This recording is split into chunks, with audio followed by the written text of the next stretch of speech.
여기 미국의 군사 전문 방송에서 한국 관련 충격적인 영상을 공개해 전 세계적인 파장이 일고 있습니다. 그렇다면 미국을 넘어 전 세계를 경악시킨 한국의 모습은 대체 무엇일까요? 안녕하세요. 저는 미국 출신의 라이언이라고 합니다. 저는 현재 미군 소속으로 조국 우리에 봉사하는 숭고한 직업을 가졌다는 점에 상당한 자부심을 느끼고 있는데요.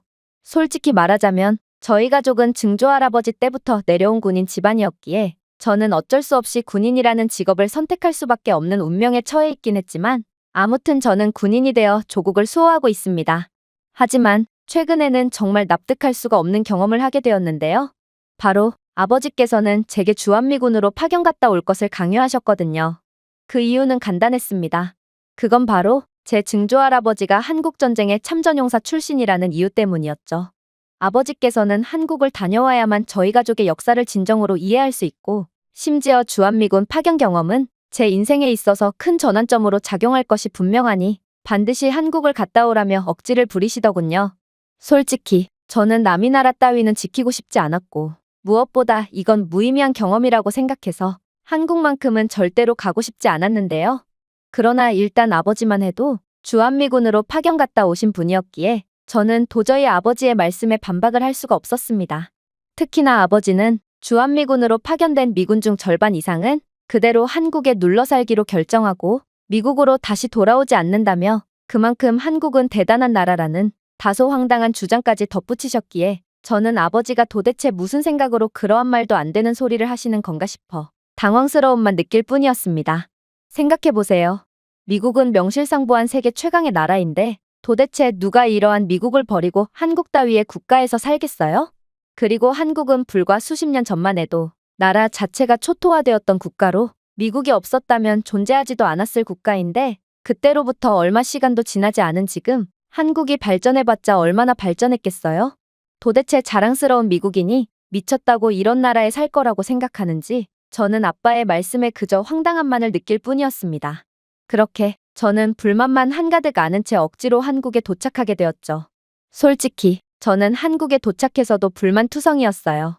왜냐하면 한국 날씨는 추워도 너무나도 추웠거든요. 도저히 적응이 불가능한 것처럼 보였을 정도로 말입니다.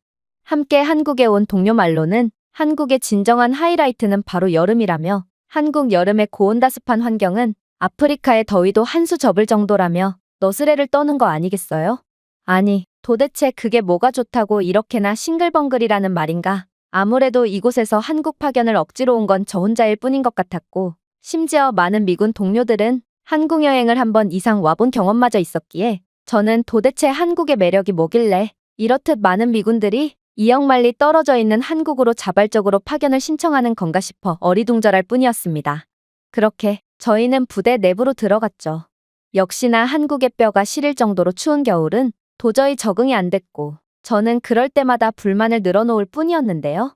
동료들은 정말 미치기라도 한 것인지 이런 나라에 대체 왜 파견을 오는 건지 그리고 대체 왜 이런 나라에 눌러 사는 건지 그리고 증조할아버지는 대체 뭘 위해 이런 나라를 목숨 걸고 지킨 건지 저는 한국으로 떠나기 전에 가졌던 의문점들을 하나도 해결하지 못했습니다.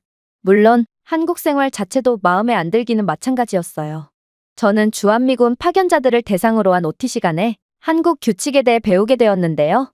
그런데 몹시 자유롭고 개인의 권리가 그 무엇보다 우선시되는 미국과는 달리 한국의 사회적 분위기나 규칙들은 너무나도 엄격한 거 아니겠어요? 저는 이건 그저 과장이겠거니 했지만 실제로 지내게 된 한국에서 한국인들은 대중교통 같은 공공장소에서 정말로 아무도 말을 하지 않았고 무단횡단도 하지 않았고 또 길거리에 쓰레기를 버리는 행위조차 아무것도 하지 않더라고요. 저는 이러한 한국인들의 모습에 저까지 감시를 당하는 느낌을 받았기에 길을 걸을 때마다 늘 압박감을 느껴야 했어요. 하지만 여전히 한국인들은 작은 실수나 사소한 민폐조차 저지르지 않았고 저는 이러한 한국 생활의 엄격한 규칙에 완전히 질려버리고 말았죠. 아니, 살다 보면 조금 피해를 주면서 살 수도 있지. 너무 빡빡하게 사는 건 아닌가 싶었거든요. 물론 언어 장벽도 문제였습니다. 대부분의 식당에서는 메뉴가 한국어로 되어 있고 저는 한국어를 전혀 못했기에 한국인들에게 도움을 요청하는 것조차 매우 어려웠거든요. 솔직히 이건 전부 한국어를 못하는 외국인인 제 문제가 맞았음에도 이때의 저는 하나부터 열까지 불만투성이인 6살짜리 어린아이 같았죠. 하지만 도저히 개선이 될 것 같지 않아 보였던 제 불평은 단 일주일도 채가지 못했습니다. 저는 곧 한국이라는 나라에 여러 암묵적인 규칙이 있고 모두가 그러한 규칙을 지키는 데는 다 그럴 만한 이유가 있다는 것을 알게 되었거든요. 한국인들은 기본적으로 개인의 권리를 행사하기 위해서는 막중한 책임감이 필요하다는 사실을 잘 알고 있었고 또 다른 사람을 늘 배려하며 피해를 주면 안 된다는 착한 마음씨로 삶을 살고 있던 거였는데요. 그리고 실제로 이러한 한국인들만이 가지고 있는 아름다운 마음씨는 생각보다도 더욱 대단하고 엄청난 것들을 만들어낸 상태였더라고요. 일단 한국의 다소 엄격하고 억압적인 것처럼 보이는 규칙은 살다 보니 생각보다 그렇게 부담이 되지도 않았고 또 공공장소가 조용하니 미국의 시끄럽고 혼란스러운 상황 속에서 예민해졌던 제 머리는 점점 평화를 되찾을 수 있었거든요. 물론 한국인들이 규칙을 잘 지킨 탓에 한국의 거리는 쓰레기조차 하나도 없었는데요. 미국의 거리는 쓰레기뿐만 아니라 각종 낙서와 훼손된 공공시설물들이 즐비해 있고 아무리 청소를 해도 다시금 거리가 지저분해질 것을 알기에 담당 부서는 이러한 훼손된 공공장소를 그저 방치해두는 게 다입니다. 그야말로 미국은 개인의 권리와 자유라는 핑계를 삼아 책임지지 못할 행동만을 저지르고 결국 이건 사회 구성원들 모두에게 피해로 돌아오는 것이죠. 그러나 한국의 거리 및 공공장소는 낙서도 쓰레기도 기물 파손도 없었고 결국 이러한 깨끗하고 좋은 환경은 한국인들에게 그대로 돌아왔습니다. 물론 이러한 완벽한 사회적 분위기 덕분에 한국은 범죄가 아예 없는 수준의 매우 안전한 모습을 자랑하기도 했어요. 저는 미국에서 낮이건 밤이건 골목길이건 큰 길가에서 걷든 늘 소매치기나 강도 등의 공격에 대한 두려움을 느끼며 10초에 한 번씩 의식적으로 뒤를 경계해야 했는데요. 하지만 한국은 이러한 다른 사람들을 배려하는 아름다운 규칙 덕분인지 어두운 새벽에 골목길을 걸을 때조차 매우 안전했고 스마트폰 등의 소지품을 대놓고 들고 다녀도 그러한 소지품을 노리는 소매치기는 구경조차 한 적이 없습니다. 그야말로 한국은 다른 나라에서는 천문학적인 금액을 들여도 결국에는 실패한 치안 개선을 높은 시민의식 수준 하나로 공짜로 해내버린 것입니다. 물론 이러한 한국의 무지막지한 모습을 설명할 때는 제가 한국의 카페에서 겪은 일을 말하지 않을 수가 없는데요. 저는 이러한 한국의 극한으로 안전한 환경에 너무 적응해버려서 저도 모르게 카페에서 책을 읽다가 그대로 지갑을 두고 나와버렸거든요. 그런데 제가 3시간 후에야 지갑을 카페 테이블에 두고 왔다는 사실을 인지하며 패닉 상태로 다시 자리로 돌아왔을 때 제 지갑은 아무도 손대지 않은 채 테이블 위에 고스란히 놓여 있는 거 아니겠어요? 심지어 자리를 정리하던 카페 직원은 그렇게 오랜 시간 동안 자리를 비우면 안 된다며 제게 주의를 준 걸로 보아 한국인들은 아예 남의 물건을 훔친다는 개념 자체를 이해하지 못하는 것처럼 보이기까지 했습니다. 정말로 그제야 정신을 차리고 보게 된 한국의 카페 테이블에는 여러 노트북이나 지갑들이 주인 없이 그대로 덩그러니 놓여 있었기에 저는 한국은 귀중품을 놓고 화장실이나 볼일을 보고 와도 아무도 훔치지 않는 미친 나라라는 것을 여실히 느낄 수 있었죠. 미국에서는 총기를 들고 카페로 들어와 손님들의 노트북 및 스마트폰, 지갑을 깡그리 강탈하여 달아나는 범죄가 성행하고 있는데 한국은 그런 미국과는 아예 정반대되는 모습이 펼쳐지고 있던 것입니다. 사실 조금 더 생각해보면 이러한 전 세계에서 오직 한국에서만 볼 수 있는 놀라운 모습들은 그저 한국인들이 규칙을 잘 지키고 수준이 높아서 그런 이유도 있겠지만 이건 한국인들은 선천적으로 매우 정직하고 착한 성품을 가지고 있기에 가능한 모습이라는 생각도 드는데요. 제가 한국에 온 지 얼마 안 됐을 때 저는 한국의 큰 숫자 단위의 현금이 매우 낯설어서 1,000원을 내야 하는 경우에 10,000원을 내는 등 여러 실수를 하곤 했는데요. 그런데 그럴 때마다 한국인들은 단 한 번의 예외 없이 제가 제대로 된 요금을 지불할 수 있도록 도와주었거든요. 그들은 멋모르는 외국인을 이용해서 얼마든지 이익을 취할 수 있었지만 한국인들은 늘 필요 이상의 돈을 주었다라며 끝까지 정직을 지켰고 저는 마치 정직성이 개인의 명예처럼 여겨지는 한국에서 별다른 시행착오 없이 삶을 이어나갈 수 있었습니다. 물론 저는 곧 처음 한국에 왔을 때 느꼈던 언어 장벽으로 인한 불만도 한국은 그러한 언어 장벽이 거의 존재하지 않는 나라였다는 것을 인지하게 되었는데요. 왜냐하면 저는 분명 한국어를 못했지만 한국인들은 남들을 도와주는 것에 진심인 특별한 민족이었을 뿐만 아니라 한국인들의 영어 실력은 단연 최고였거든요. 저는 영어라는 모국어 하나밖에 못하는 바보였지만 한국인들은 한국어라는 자신들의 모국어뿐만 아니라 영어까지 매우 유창했고 이들은 제가 구태여 도움을 요청하지 않아도 제 난처한 표정을 읽고 먼저 도움을 건네주는 사람들이었거든요. 심지어 영어를 전혀 못하는 사람들이라도 한국인들은 손짓과 발짓을 사용해가면서 어떻게든 제게 도움을 주곤 했기에 저는 이러한 한국인들의 친절함에 완전히 반해버릴 수밖에 없었습니다. 개인주의가 극심한 미국에서는 외국인은 곧 투명인간과 다름없는 취급을 받지만 오직 한국에서만큼은 누구든 소외되지 않고 언제든 도움을 받을 수 있는 국가였거든요. 특히나 저는 한국인들에게 너무나도 많은 도움을 받은 나머지 이제는 도움을 받기 미안해서 몰라도 아는 척을 하며 똑같은 장소에 3초 이상 머무르지 않고 돌아다니는 지경에까지 이르렀습니다. 3초 이상 머무르며 죽상을 하고 있으면 한국인들이 와서 도움을 주려고 하거든요. 사실 이러한 한국인들의 환대를 겪다 보면 저는 제가 한국에서 느낀 첫 감정이 자꾸만 떠오르는데요. 왜냐하면 저는 처음에 한국인들이 주한미군인 저를 원하지 않는 줄 알았거든요. 한국의 현지인들은 제게 전혀 눈을 마주치지 않았고 부대 내에서 보이는 한국인 병사들도 저희에게 별로 관심이 없는 것처럼 느껴졌죠. 하지만 그건 제 착각일 뿐이었습니다. 한국은 그저 모르는 사람과는 눈을 마주치지 않는 문화를 가졌던 것일 뿐이었고 알고 보면 한국인들만큼 친해지기 쉬운 사람들도 없었죠. 저희는 가끔 한국군과 연합체육대회 등에 함께 어울리는 행사를 진행하곤 했는데 그러한 행사를 진행한 뒤에는 저희는 어김없이 형제가 되어 있었습니다. 미국은 매우 개방적인 국가처럼 보이지만 미국은 얕은 사이에 친구들을 사귀기는 매우 쉬우나 진정한 친구를 사귀긴 굉장히 힘든 모순적인 폐쇄성을 가지고 있는데요. 그런데 한국은 가식과 배척 따위는 없는 국가였고 그렇게 저는 한국인 친구들과 형제와도 같은 사이로 발전할 수 있었습니다.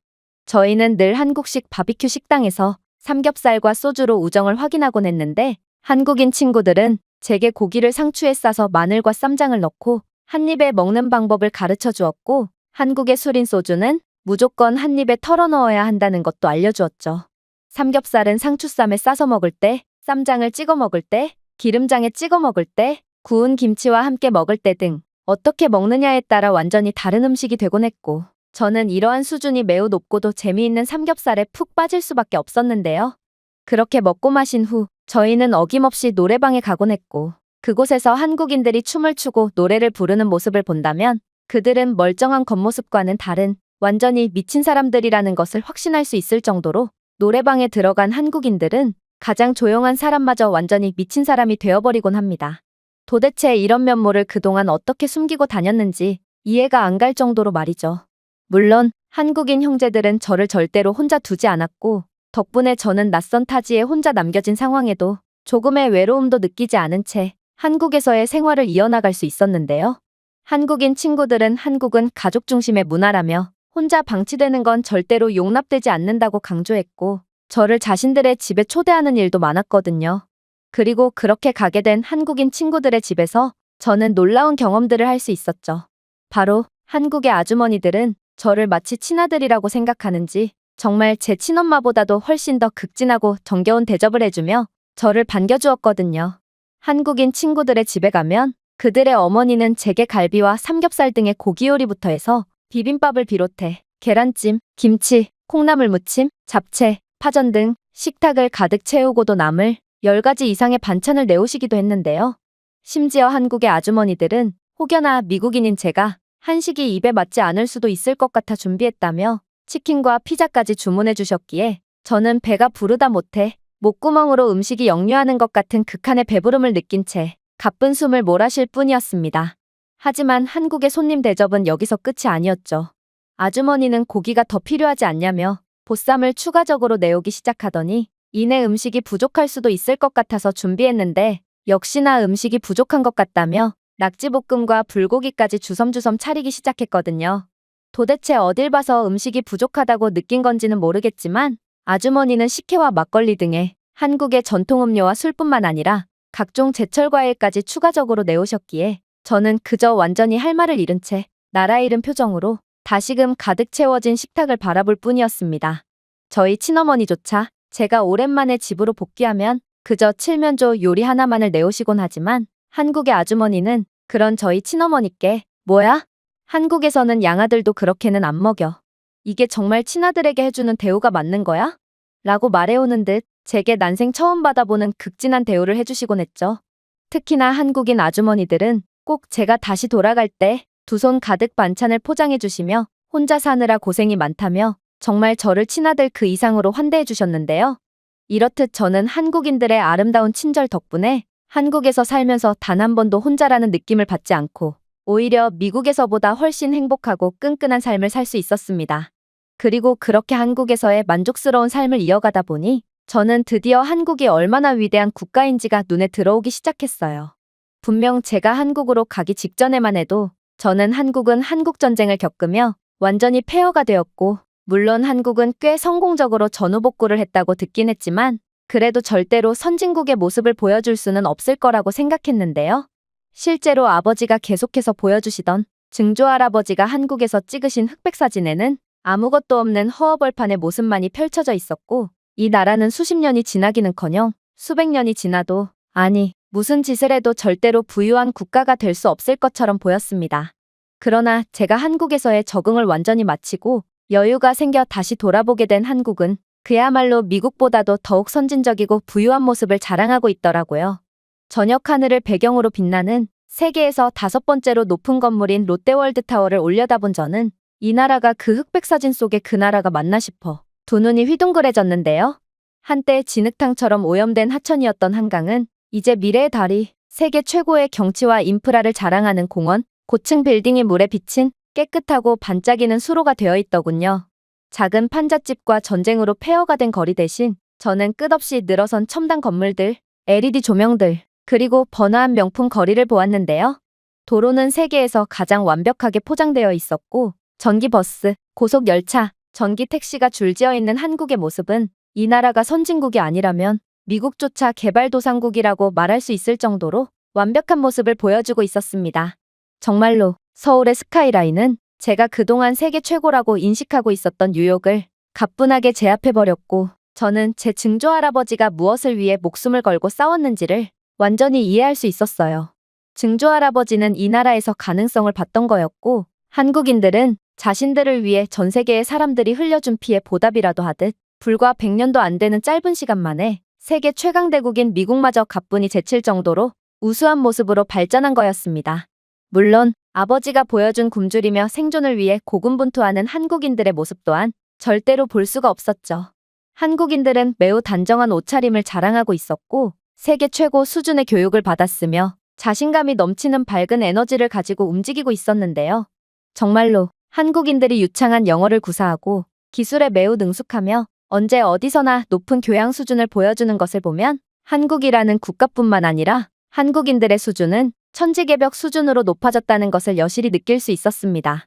실제로 불과 수십 년 전만 해도 해외 원조에 의존하던 한국은 이제 삼성, 현대, LG 및 기타 수많은 세계적인 브랜드를 통해 글로벌 산업을 선도하고 있었고, 심지어 이들은 세계 최초로 원조를 받는 국가에서 원조를 해주는 국가로 발돋움한 상태인 것을 보면 이러한 한국의 기적적인 발전사에 감탄을 안 할 수가 없었죠.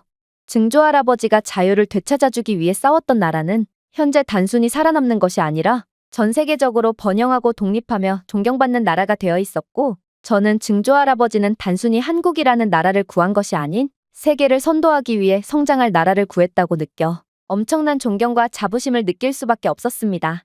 그런데 한국에 더욱 소름 돋는 점은 따로 있었어요. 바로 한국은 현재 미국보다도 훨씬 더 훌륭한 인프라를 구축해 놓은 상태였거든요.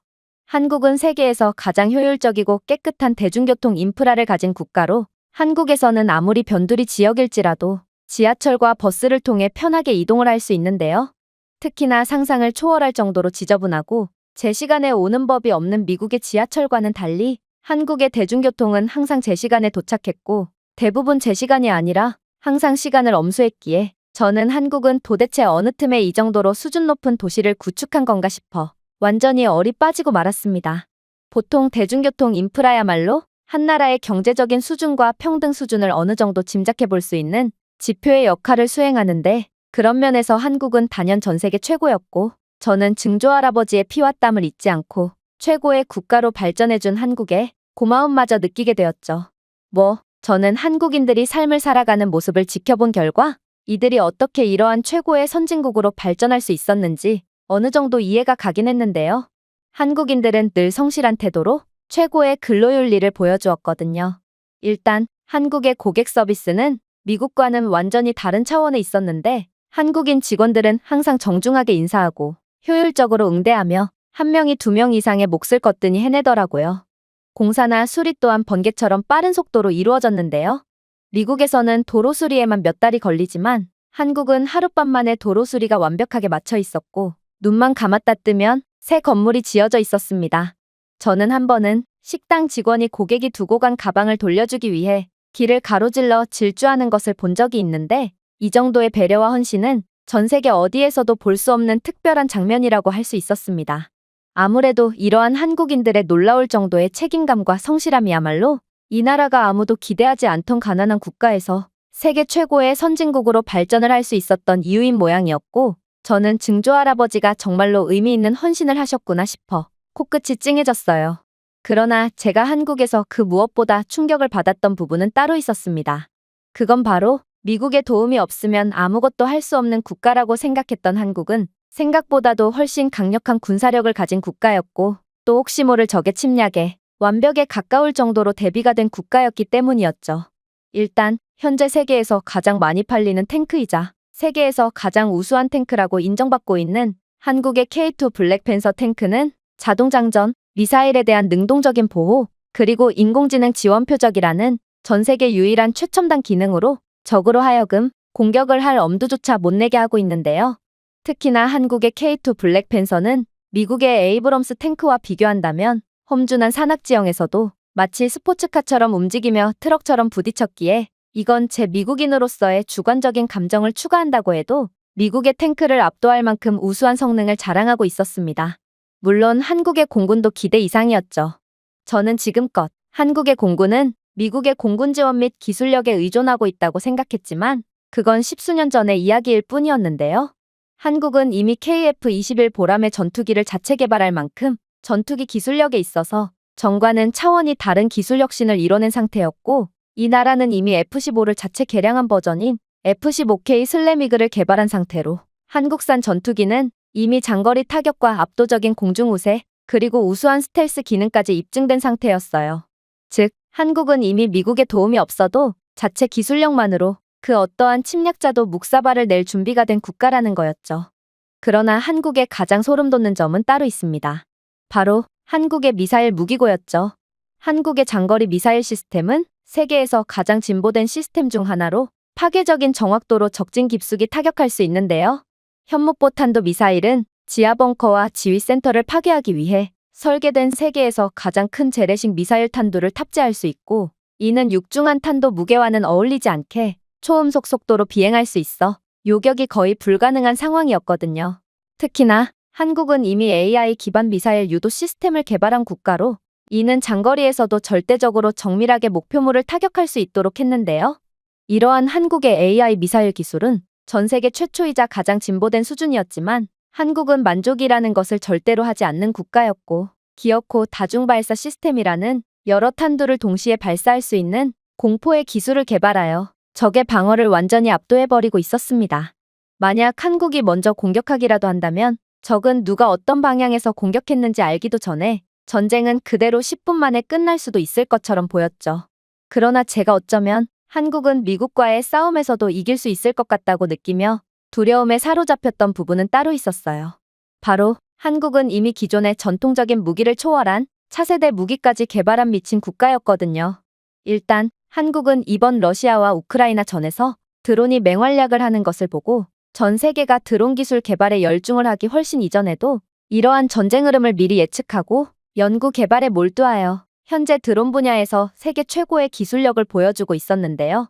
한국은 감시 및 공격 임무를 위해 AI 지원 스텔스 드론을 빠르게 개발해낸 상태였고 레이더에 포착되지 않는 이 스텔스 드론은 미사일 방어 시스템을 작동시키지 않고도 적의 공역 깊숙이 비행할 수 있어 한국으로 하여금 압도적인 제공권 및 전술적 이점을 제공하고 있었습니다. 즉, 만약 한국에 경거망동을 하는 불쌍한 국가는 자신들이 어떤 무기로 어떻게 공격받는지도 모른 채 핵심 시설이 전부 야금야금 갉아먹히며 결국 레이더로도 감지할 수 없는 귀신들에 의해 갈갈이 찢긴다는 말과 다름이 없는 것이죠. 또한 한국이 개발한 AI 기반 감시 드론은 실시간으로 적의 움직임을 스캔하며 자율적으로 작동하는 기능이 탑재되어 있는데요. 이는 인간을 대체하면서도 인간보다 더욱 효율적인 정보 수집 능력을 보여주기에 한국은 병력을 더욱 효과적으로 쓸 수 있게 되어 아무리 많은 적이라도 기술력 하나로 모두 제압할 수 있게 되었다는 뜻이었습니다. 저는 이러한 한국에 믿기지 않는 전투력에 그저 할 말을 잃을 뿐이었어요. 저는 군대에서의 AI는 여전히 이론적이라고 생각했지만 한국에서는 이미 작동 중이며 전쟁 방식을 바꾸고 있었거든요. 특히나 한국은 이미 무인 지상 차량을 개발해서 상용화 전 실험 단계를 거치고 있는 중으로 이러한 무인 지상 차량은 적진을 정찰하고 진압 사격을 가하며 심지어 미사일을 발사할 수 있는 무장 시스템까지 갖추고 있기에 한국을 상대하는 적은 한국군 병사와 싸우는 것이 아닌 그야말로 귀신과 싸우는 셈이었습니다. 한국군의 병력 손실은 단 한 명도 일어나지 않고 있지만 적은 한국의 무인 전투무기와 싸움을 지속할 뿐이고 결국 이러한 소모전을 이어나가다 보면 한국은 병력 손실 없이 손을 안 대고도 적을 전부 섬멸할 수 있는 셈이거든요. 도대체 한국이라는 나라는 어떻게 되어먹은 국가길래 이러한 한세기는 초월한 것만 같은 수준 높은 모습을 보여줄 수가 있단 말인가? 이러한 한국의 최첨단의 모습을 보니 저는 진심으로 한국과 미국이 전면전을 펼치더라도 정체되어 있는 미군은 한국의 최첨단 군대를 도저히 버텨내지 못할 것 같다는 생각마저 들었습니다. 그러나 한국이 정말로 놀라웠던 점은 따로 있었습니다. 한국은 자신들 스스로 빈민국이라는 역사를 완전히 바꿔버린 것답게 이들은 군사력 측면에서도 다시는 역사를 반복하지 않으려고 철저히 대비하고 모든 시스템을 뜯어고친 상황이었거든요. 북한은 한국에 대한 기습남침을 가함으로써 막대한 피해를 입혔듯이 한국은 이미 북한과 비교했을 때 압도적인 군사력을 가진 상황임에도 똑같은 실수를 반복하지 않기 위해 만반의 준비를 갖춘 상황이었는데요. 한국은 AI 기반 킬체인 시스템을 갖춘 상태였고 이는 만약 한국을 향해 선제 공격을 시도하는 국가는 한국의 자동적인 보복을 받고 한 줌의 재가 되어버린다는 뜻이었거든요. 이러한 한국식 킬체인 시스템은 AI 지원 감시 시스템을 통해 적의 위협을 즉시 감지하여 위성 및 드론 데이터를 실시간으로 처리하는데요. 결국 확실한 위험을 판별한 극초음속 미사일은 1분 안에 발사되어 적이 추가적인 공격을 가하기 전에 적의 목표물을 타격하여 추가 타격을 방지할 수 있습니다. 당연히 무인 드론은 인간의 개입 없이 이륙하여 AI 조정을 통해 타격 임무를 수행하고 이를 통해 한국은 시간을 벌어 더욱 확실한 공격을 가할 수 있게 된 것이죠. 이건 정말 놀라웠어요. 사실 미국만 해도 미사일 공격을 승인하는데 몇 시간, 때로는 며칠이 걸릴 때도 있거든요. 그러나 한국은 몇 분 안에 적의 목표물을 소탕할 수 있다니 한국은 북한이 어떤 식으로 위협을 가할 것인지를 잘 알고 있었고 이러한 위협에 대해 기술력 하나로 사전 대비를 해놓음으로써 아예 경거망동조차 사전에 방지시키는 놀라운 국가였던 것입니다. 여기에 한국의 신속한 동원 능력은 전 세계 군사평가에서 당당히 세계 1위를 차지했을 만큼 놀라운데요. 저는 미군으로서 신속한 배치에 상당한 자부심을 가지고 있었지만 결론적으로 미국은 한국에 이어 2위로 한국은 동원 경보가 발령된 지 10분 만에 수만 명의 병사들이 배치될 수 있는 전 세계 유일한 국가거든요. 한국 육군 예비군은 24시간 이내에 완전히 활성화되고 배치될 수 있으며 이는 다른 나라에서는 몇 주가 걸리는 시간이 매우 오래 걸리는 작업이죠. 한국의 우수한 고속도로와 지하철 인프라는 즉시 군용 교통로로 전환되며 그야말로 한국은 진격을 위한 아침 브리핑을 마치기 전에 사단 전체를 준비시킬 수 있는 무지막지한 국가라는 것입니다.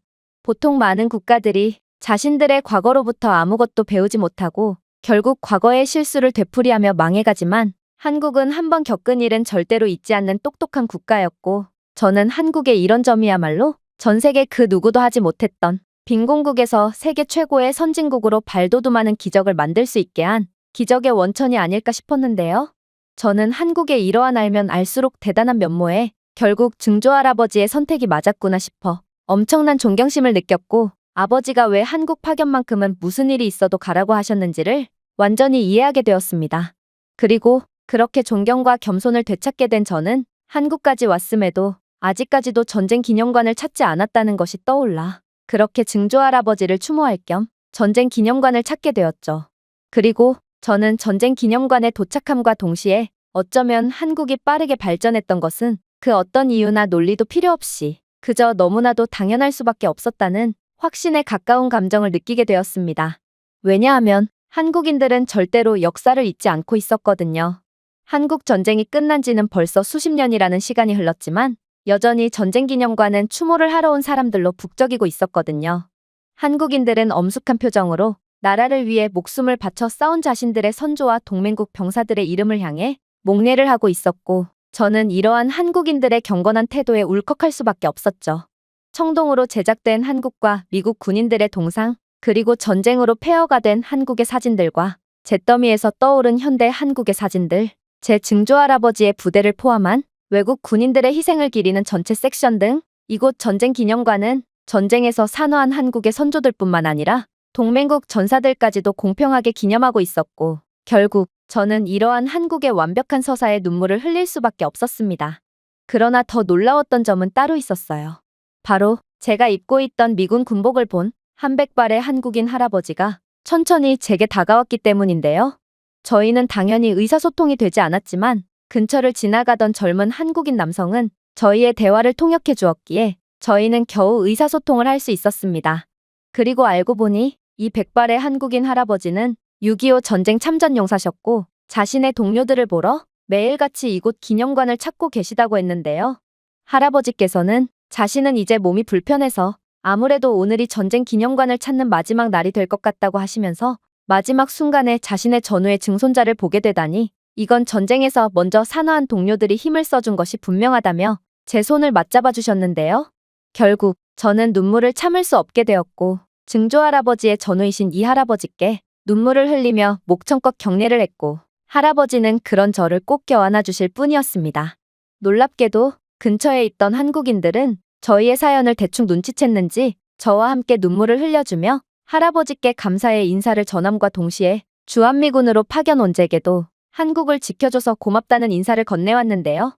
특히나 그 중에는 초등학생도 안 되어 보이는 어린아이까지 있었기에 저는 이렇듯 남녀노소 할 것 없이 전 국민이 자신의 조국의 역사를 알고 있는 한국의 우수한 모습에 이 나라는 앞으로도 승승장구하며 발전할 수밖에 없겠구나를 느끼며 다시금 증조할아버지의 희생이 헛되지 않았구나 싶어 존경과 감사를 느낄 뿐이었습니다.